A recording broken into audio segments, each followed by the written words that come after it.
En aquest últim vídeo sobre bipedisme anem a repassar, tot i que alguns ja els hem vist, les principals evidències fòssils que tenim. És evident que el bipedisme, i així ho hem comentat a classe a pràctiques, és una característica definitòria del que seria el llinatge hominini, d'acord? Unes restes fòssils que tinguin evidències bípedes, amb unes datacions, òbviament, i que siguin quotativament hominines, les classificarem com a tal, òbviament, si són bípedes. Si no ho fossin, això estem parlant, seria més dubtós en el moment de divergència, d'acord? Amb la línia que porta cap a Pan, etc. Si no fossin bípedes, l'hauríem d'excloure, per exemple, si tinguéssim un fòssil de 7 milions d'anys, de la línia que portaria als hominini. Ara bé, dit això, que és una característica que, igual que, per exemple, algunes característiques dentals, etc., és una característica definitòria d'hominini, és cert que ha existit altres hominoideus fòssils, específicament, per exemple, se n'han trobat dos en el registre fòssil europeu durant el Miocè, que van presentar bipedisme o algunes formes de bipedisme. Aquí tenim un Danubius, d'acord? Que seria les restes més antigues conegudes, en bipedisme, no les restes més antigues conegudes per ser, d'uns quasi 12 milions d'anys, que van ser descrites fa molt poc, fa un parell d'anys. Si veiem, gràcies al postcranial, se sap que Danubius presentaria unes extremitats inferiors que serien similars a les d'avantpassats humans, d'acord? Que es podrien mantenir rectes i que podria utilitzar per caminar de manera bípeda. Malgrat això, les extremitats superiors mantindrien unes característiques similars a les d'un bonobo. Una altra espècie fòssil que ja es va trobar fa més temps és Oreopithecus bambolis, una espècie que es trobaria a la zona de Toscana i la Sardenya italiana i fa també en el Miocè, fa 9 milions d'anys, d'acord, a la regió europea. I el que és important en aquest punt, arribat a aquest punt, és mirar com era l'antic mar Tetis, d'acord, que a vegades embocana el Mediterrani, en aquell moment. I és que hi havia una fragmentació elevada de terra, diguéssim, formant múltiples illes. I se suposa, tal com s'ha trobat a Sardenya i tal com s'ha trobat a Toscana, que en aquell moment era una illa, que el Oreopithecus va evolucionar en aquestes illes, d'acord? I heu de tenir present que les illes, per insularitat, d'acord, sobretot com més petites siguin, tendeixen a no tenir depredadors, d'acord? O quan hi ha depredadors grans, val? En aquesta absència de depredadors terrestres, és bastant probable que Oreopithecus es pogués aventurar cap a desenvolupar un bipedisme, però és un bipedisme molt ineficient, que aniria balancejant-se de banda i banda i aniria bastant lent. Ara bé, seria un bipedisme que va existir durant el Miocè a Europa. Tingueu present que quan va haver-hi una baixada a nivell del mar, que es va donar al Mediterrani, global, perquè va afectar tot el Mediterrani, es van formar llengües que connectaven amb el continent i van poder entrar depredadors, que va ser la causa de l'extinció al final d'aquest hominoideu. D'altra banda, com teniu aquí, veieu que si és bé cert que les extremitats inferiors presentaria característiques de tipus bípedes, presentaria uns ossos molt llargs que el permetrien anar atrapant pels arbres i anar fent certa braquiació. El que és interessant, però, de veure d'Oreopithecus, òbviament, és que si comparem el seu ili, d'acord, aquí tenim un Homo sapiens, aquí tenim un Oreopithecus bamboli, aquí tenim un Ilobates, Syndactylus, un gigom, el que veiem és que realment té un ili, d'acord, aquí veieu tot l'ili, aquí tenim la cresta ilíaca, la ilíaca, que recorda bastant el de Homo sapiens, d'acord, reforçant aquesta bipedisme que hem estat comentant que presentava. Ara bé, si bé són homoplàsies, diguéssim, si bé són bipedismes adquirits anteriors als hominins, el seu bipedisme no té res a veure des del punt de vista de l'origen dels hominins. És amb els hominins, és amb aquestes línies que trobarem d'Australopitec, en què ja trobem una congruència anatòmica cap a l'adquisició del bipedisme. Què vull dir la congruència anatòmica? Que no estaríem parlant només d'una sola estructura, sinó que al llarg de l'evolució anem veient com tot l'esquelet o tot el postcranial, tot el cranial, no, el foramen magnum, va patint alteracions, modificacions, com a conseqüència de l'adquisició i evolució d'aquest bipedisme, que acabarà sent, òbviament, obligat. Al registre fòssil hi ha evidències de diverses espècies hominines o putativament hominines que presenten característiques de tipus bípedes. I hem vist algunes d'elles a pràctica, i tampoc, aquí es veurà molt més ràpid. És cert que Sahelanthropus chadensis, d'acord, trobat a la zona del Txad, amb una datació entre 7 i 6 milions d'anys, veieu que és molt proper a la línia de separació dels hominins, d'acord, de l'ancestre comú. Trobem aquesta resta, que és una resta alterada, que s'ha hagut de reconstruir, que té una disposició no primària, d'acord, secundària, és a dir, deguda a manipular, i que del qual el postcranial no s'ha publicat fins fa 6 mesos, o part del postcranial, d'acord? Entre les característiques del crani, tot i que és dubtós, o més que dubtós, hi ha hagut investigadors que han donat certa visió alternativa, sí que s'observa un cert avançament del foramen magnum, cosa que faria pensar, òbviament, que seria bípede, tot i que hi ha investigadors que ho han posat en dubte. No? De totes maneres, la publicació l'any passat del fèmur, tot i que encara no hi ha hagut contrarèpliques, i és possible que n'hi hagi, sembla indicar que realment a través de les insercions musculars de la zona dels trocantes menors i majors seria un individu, una espècie de tipus bípede. Amb una datació una mica recent, però molt similar, o Ornithogenensis, d'acord, presentaria unes característiques del fèmur també que el faria en capacitats bípedes. Aquestes són dues espècies molt properes a que és la divergència, d'acord, dels hominins, però ja molt més recentment trobaríem Ardipithecus, amb dues espècies, Ardipithecus cadava sobre els 5,5 milions d'anys i Ardipithecus ramidus sobre els 4,5 milions d'anys.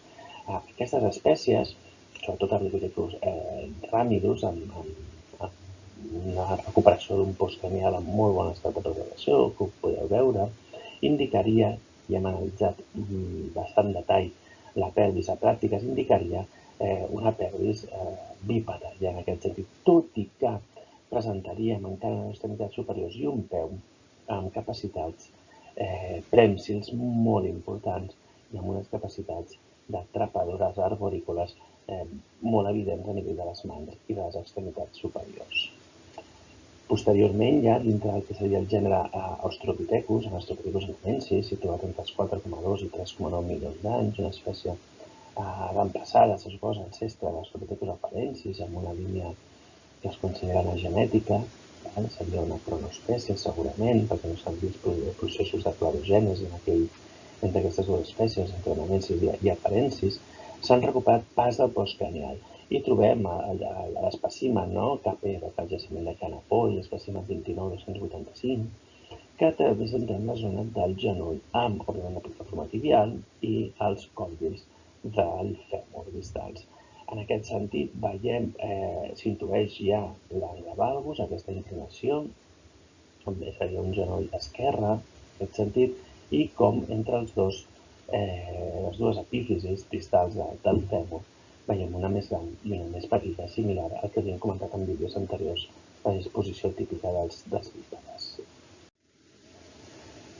Posteriorment ja, això ja ho hem vist i esteu treballant vosaltres en el dossier, Australopithecus afarensis és una espècie bastant més recent, d'acord? Mireu, que va ocupar entre 3,8, no se sap ben bé quan apareix, el registre fòssil, hi ha alguns jaciments de 3,8, 3,9, que són formes de transició entre anamensis i afarensis, quan ho afegeix, val? Però tenim ja l'Aitoli, a 3,7 milions d'anys, i Yadar, que és d'Etiòpia, 3,2 milions d'anys, espècimens recuperats, fòssils recuperats, que presenten característiques totalment bípedes. De fet, l'ús que teniu a dreta, i veieu, per exemple, el fèmur amb aquesta inclinació de l'angle valgus, veiem la pelvis, d'acord, que aquí no es veu gaire bé, però òbviament tenim l'escotadura ciàtica, tenim rotació de la ilíaca, tenim el sacre, en què es veuria, òbviament, també aquesta un inici de curvatura, etc.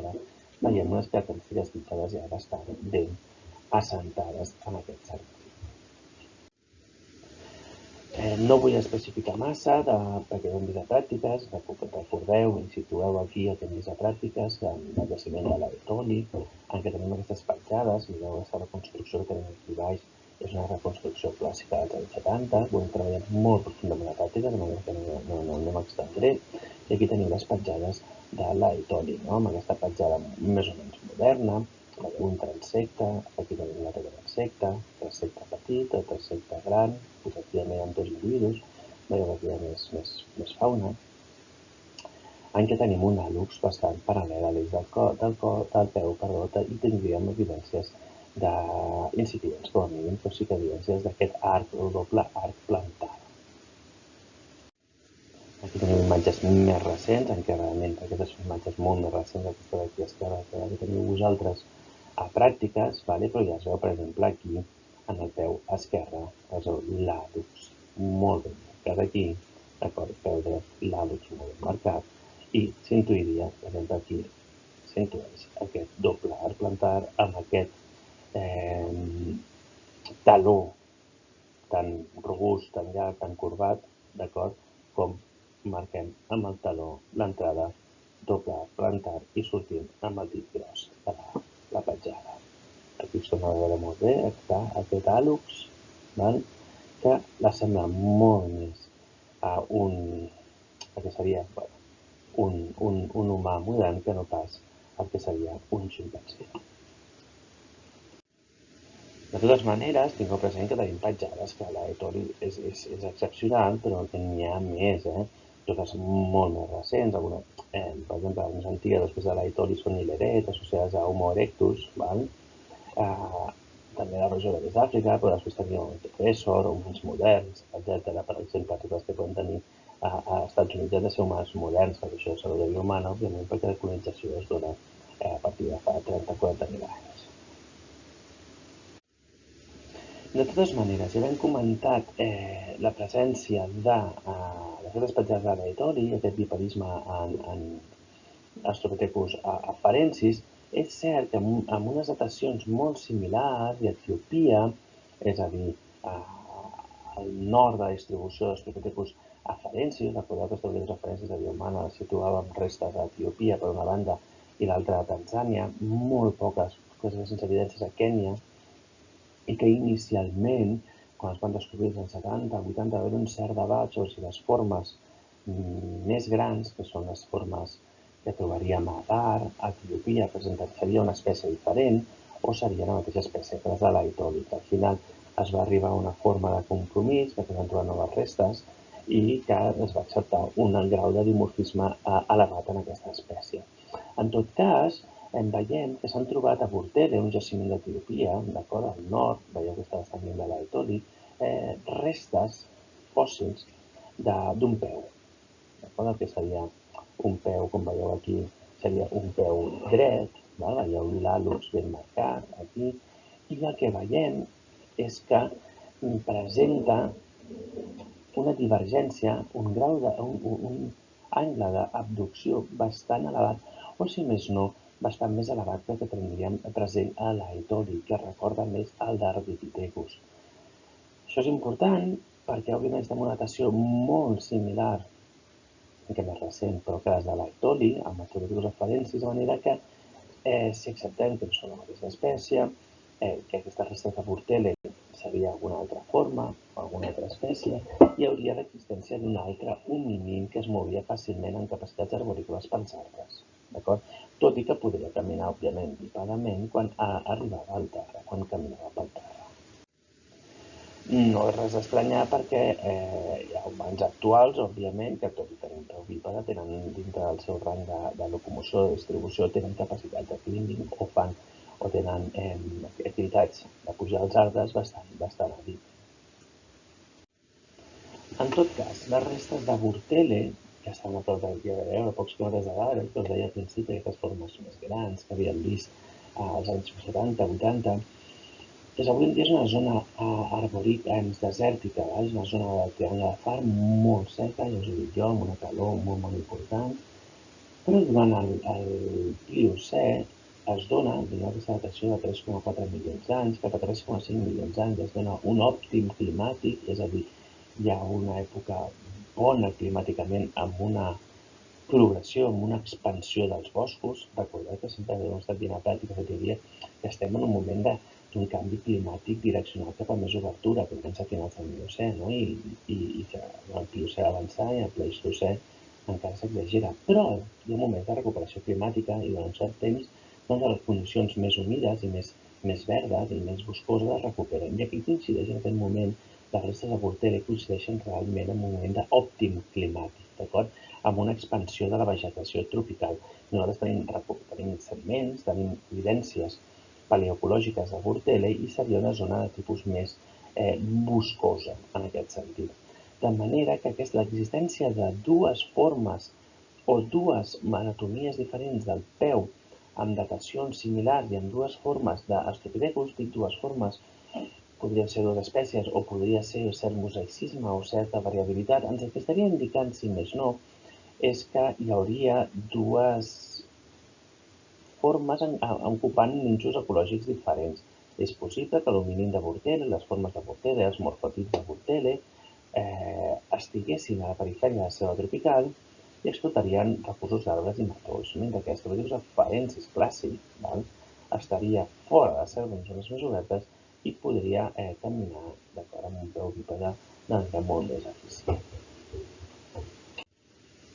En tot cas, recentment s'han trobat noves restes, Australopithecus sediba, a Sud-àfrica, el jaciment de Malapa, que és un jaciment espectacular, situat molt a prop de Pretoria i de Johannesburg, una zona que coneixem com el bressol de la humanitat. Coneixem perquè s'ho han posat els sud-africans, s'han posat aquest nom, d'acord? El Cradle of Humanity, i amb unes datacions bastant més recents, entre 1,78 i 2 milions d'anys, allò que són australopitecs més recents, per tenir un marc mental i un context, no sé si recordo la biomana, però Australopithecus africanus i ara, per exemple, Australopithecus sediba, apareixen al registre fòssil sud-africà amb unes datacions molt més recents que les d'Àfrica, perquè es mantenen unes capacitats o una paleoecologia més humida durant més temps, no pas a l'est d'Àfrica, on Australopithecus ha acabat desapareixent. Veieu, estava escrit, sediba, referències també, minúscula, però bueno, té un morfotip que recorda molt als Australopithecus molt similar, tot i que són molt més grans i són, podem dir, més evolucionats, però sí que presenten una evolució una mica diferent a l'Australopithecus afarensis, però amb un pla estructural, mireu, per exemple, el tòrax, les pelvis, etc. Molt similar al que seria Australopithecus afarensis, tot i que presenta algunes diferències. Òbviament, presenten, aquí teniu MHQ, d'acord? Tenim una pelvis més moderna, més similar a la d'Homo, d'acord, Homo sapiens, que no pas la d'Australopithecus afarensis o Australopithecus africanus, amb un híbrid molt més ample. Tot i així, també presentaria un peu molt massís, robust, amb aquest arc plantar doble plantar, un per aquí i l'altre, d'acord? Que el tindríem per aquí molt més marcat, molt més ja establert. Amb aquest repàs de tota la variabilitat que tenim de peus, diguéssim, des d'Ardipithecus ramidus, amb aquest peu, amb aquest angle d'abducció tan marcat que tenim aquí, és important veure que l'evolució del bipedisme, tot i que ha anat en un sentit, ha anat en el sentit de fer més eficient el bipedisme i per la qual cosa, òbviament, alterar l'estructura o modificar l'estructura del peu per fer-ho molt més eficient, més robust, més compacte, un peu que pugui aguantar la pressió que exerceix el terra al caminar. És cert, però, que no és unidireccional. Què vol dir que no és unidireccional? Sinó que al registre fòssil acabem trobant formes, varietats, d'acord? Diferents en cada moment, que poden ser adaptacions, experiments de cometes, d'acord? Mosaicisme, amb formes que van combinant algunes característiques més bípedes que tenen Homo sapiens i altres que tenen característiques més ancestrals, en cada una de les espècies. De totes maneres, i si féssim un recull, una estandardització o una generalització, podríem establir com tres grans etapes o morfotips de peus. Un primer tipus més plantígrad, similar al que seria un ardipithecus, amb un angle d'abducció molt separat que li permetria capacitats prèmsils, agafar-se. Un segon peu ja en transició, podríem dir, sense que això denoti una finalitat a l'evolució, d'acord? Que tindria encara certa capacitat, seria un peu encara certament plantígrad, però que tindria compromesa, tot i que encara podria fer-ho, la capacitat prèmsil. Seria parcial. I finalment un peu que hauria perdut tota capacitat prèmsil. Seria un peu molt més robust, molt més compacte, típicament del gènere Homo, mentre que el B seria típicament del gènere Australopithecus.